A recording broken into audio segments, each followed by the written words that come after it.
moderate tension there. It's going to be my hammer sound, okay? And I'm putting tension. The amount of tension that I place on this drum is going to change the sound. If I just put a little bit of tension and play soft, that's going to be a different note. Place a little bit harder, and that's going to be my hammer sound. Remember to keep tension there. And remember on the edge, the rim, okay? Let go a little bit.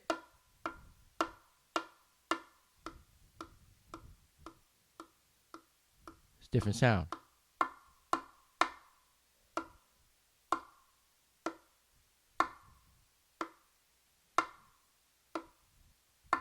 Okay? So, finger, thumb, fingertip. Okay? Opens. And then you have the slap.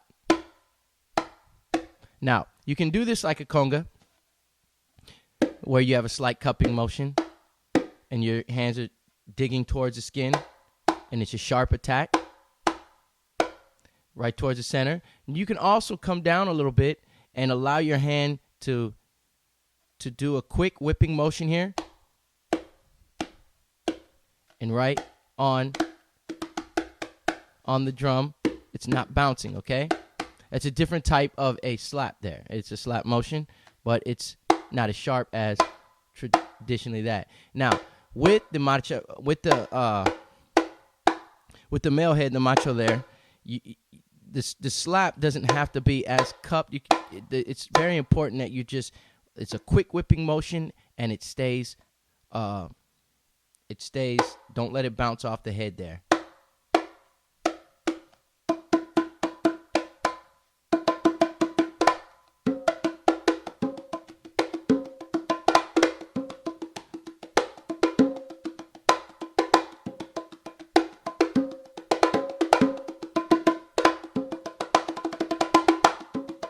Okay? Sharp motions. Now, everything that we have done can be done on the larger head as well, okay? But because it's tuned lower, the tip is going to have a lot more of a resonant, open-like sound, okay?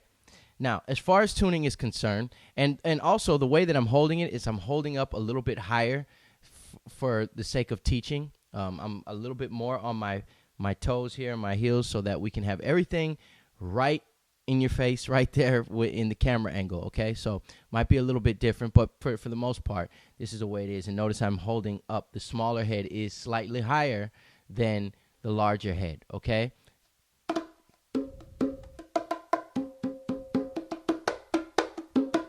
All right, as far as tuning is concerned, obviously you have the tuning hooks underneath. And when you go right, it makes it tighter. Righty-tighty, lefty-loosey. Well, the tighter it is, the higher the sound is going to be.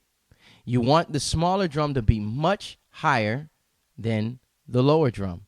Now, tuning is going to be a preferential thing. It's up to your sound. Now, what I'm going to recommend for this instruction, especially if you are a beginner and you're just starting on the bongos, is to listen to the way I have them tuned here, and if you like this tuning, to listen to me playing and to try to get your drum as close to that as you can. And there should be a marked difference between the low drum and the high drum. You can also listen to a couple songs on Flor de Vida with the bongo playing by a good friend of mine, Victor Viafin from Puerto Rico. Is a great bongocero as well as conguero, but he has a great sound with his bongos, and very good studio recording, so you can hear how that drum is sounding and shaped very well there. I want to show you how my feet are shaped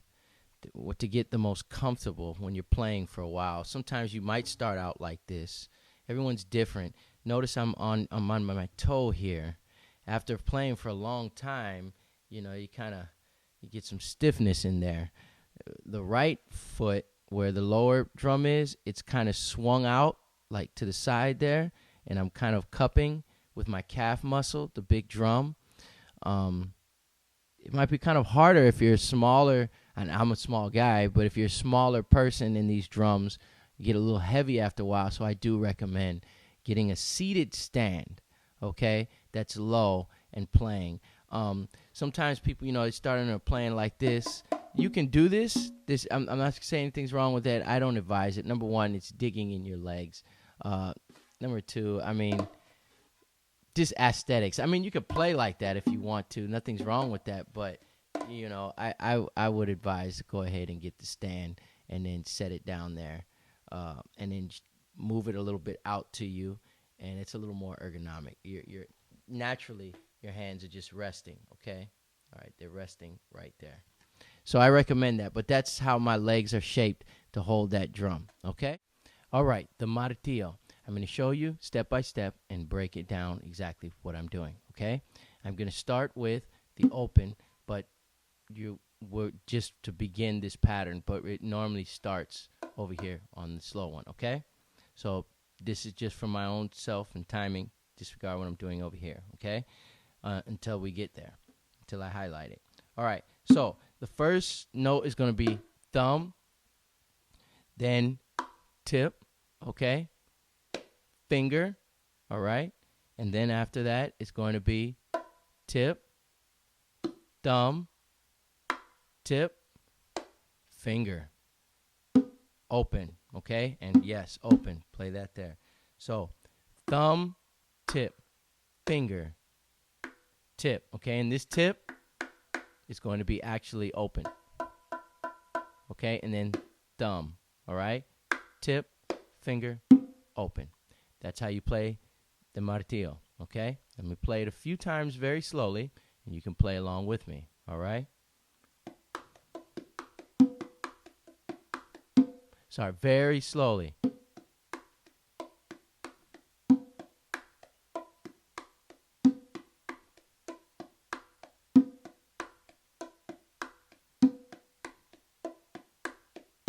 When you're first learning this, if you're a beginner,